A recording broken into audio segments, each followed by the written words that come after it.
Hello बच्चों, let's read the question first. The question states, complete the following paragraph by selecting the option that correctly fills the blanks 1 to 4.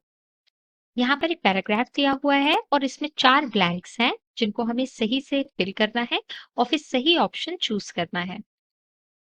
तो हम इस paragraph को समझने के लिए पहले की कॉन्सेप्ट समझेंगे।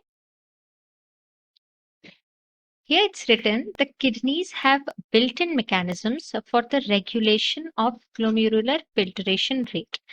तो पहले सेंटेंस से हमें ये समझ में आ रहा है कि ग्लोमेरुलर फिल्ट्रेशन रेट के रेगुलेशन की यहाँ बात हो रही है। So the key concept will be related to GFR regulation. अब हम इस पूरे पैराग्राफ को पढ़ लेंगे।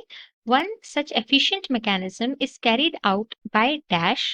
It is a special sensitive region formed by cellular modifications in the dash and the dash at the location of their contact. A fall in GFR can activate the JG cells to release dash, which can stimulate the glomerular blood flow and thereby brings GFR back to normal. ये पूरा एक paragraph दिया हुआ है। अब हम 1 bye 1 sentence को पढ़ेंगे, उसको समझेंगे और उसका ब्लैंक फिल करेंगे। पहला सेंटेंस है, one such efficient mechanism is carried out by.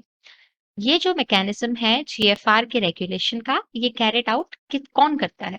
ये करते हैं जक्स्टा ग्लोमेरुलर सेल्स, लेकिन इनकी पूरे कंपोजिट को कहते हैं जक्स्टा ग्लोमेरुलर अपैरेटस। तो ये हम लिख देंगे। फिर उसके बाद सेकंड सेंटेंस पढ़ते हैं, it is a special sensitive region. ये एक स्पेशल सेंसिटिव रीजन होता है formed by cellular modifications in the dash and dash. Cellular modification से बनता है दो चीजों की at the location of their contact, उनके कॉन्टैक्ट की लोकेशन पर। तो यहाँ पर डिस्टल कॉन्वोल्यूटेड ट्यूब्यूल और एफरेंट आर्टीरियोल की बात हो रही है। इन दोनों के कॉन्टैक्ट स्पेस पर जक्स्टाग्लोमेरुलर अपैरेटस बनता है। तो हम यहाँ लिख देंगे डीसीटी एंड थर्ड ऑप्शन हमारा रहेगा, थर्ड ब्लैंक में हम फिल करेंगे एफरेंट आर्टीरियोल। फोर्थ सेंटेंस पढ़ते हैं। फोर्थ सेंटेंस में लिखा है, a fall in GFR can activate the JG cells to release dash.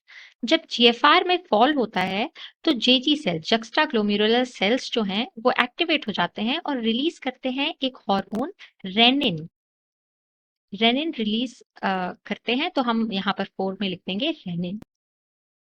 आगे का सेंटेंस है, which can stimulate the glomerular blood flow and thereby brings GFR back to normal.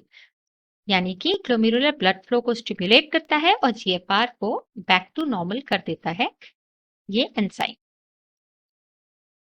अब हम ऑप्शंस देख लेते हैं। फर्स्ट ऑप्शन में पहला एएनएफ लिखा हुआ है, तो ये ऑटोमेटिकली रॉन्ग हो जाएगा।